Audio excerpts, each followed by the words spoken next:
Hi, this is John Coumarianos with Mindful Advisory, bringing you a new edition of Driving Returns.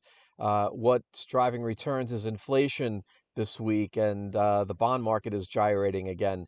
Um, and we got a new CPI number at the beginning of the week, 3.2%. We call that the year over year number. In other words, inflation has run, or the CPI has run, the consumer price index has run at 3.2% from February 2023 through February 2024, just a general basket of goods and services. Not a terrible number, but nevertheless, it has investors and consumers and probably the Fed itself a little unnerved. I think the Fed thought it was going to have inflation down below 3% at this point, but inflation is proving to be a little bit more stubborn than many people would like, although it's a 3.2% reading is not awful. Um, I think I'm going to show a chart here, and I think investors are unnerved by what's gone on over the last few years. This is a monthly chart of the CPI from the late 1970s all the way up to the present, and you can see it's a very steady line, no steady upward line, no unusual movements until you get to the very far right with COVID in 2020, and you can see it does shoot up a little bit and get away from the longer term trend. And so inflation is up about 20% cumulatively from COVID, from the beginning of COVID until now.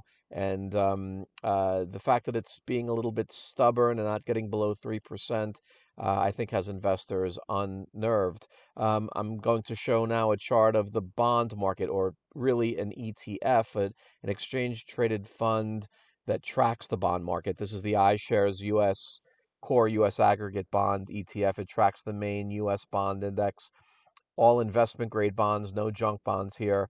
And you can see it's moved, it's gyrated pretty well for the year so far.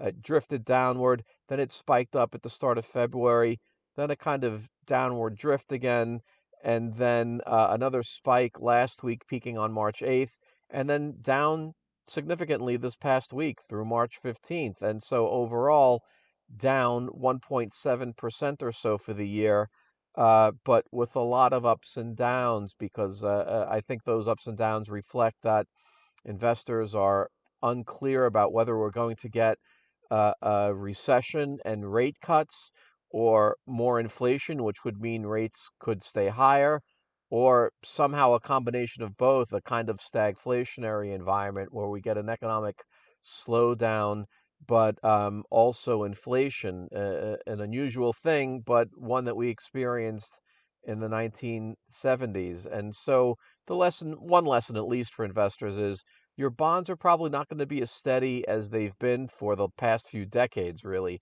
The bond market's really uncertain about what the economic future holds, whether it holds recession, inflation, or some combination of both. So the good old 60/40 portfolio, what we also call the balanced portfolio, where you split your assets up roughly half stocks, half bonds, or 60% stocks, 40% bonds. The bond piece of that has traditionally served as the ballast may not be the ballast that it once was. It doesn't mean it's going to be as volatile as stocks, but it's going to have some more volatility than you've been accustomed to. Doesn't mean you shouldn't hold bonds. They're actually paying yields now that are at least slightly above the current inflation rate. No guarantee that that'll stick, but that's quite a change from the last 10 or 15 years. So expect a little more volatility from your bonds. This is John Coumarianos with Mindful Advisory, and for Driving Returns signing off.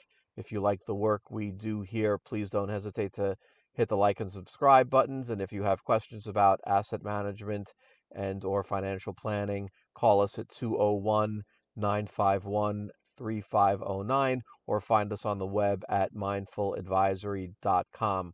Thanks very much.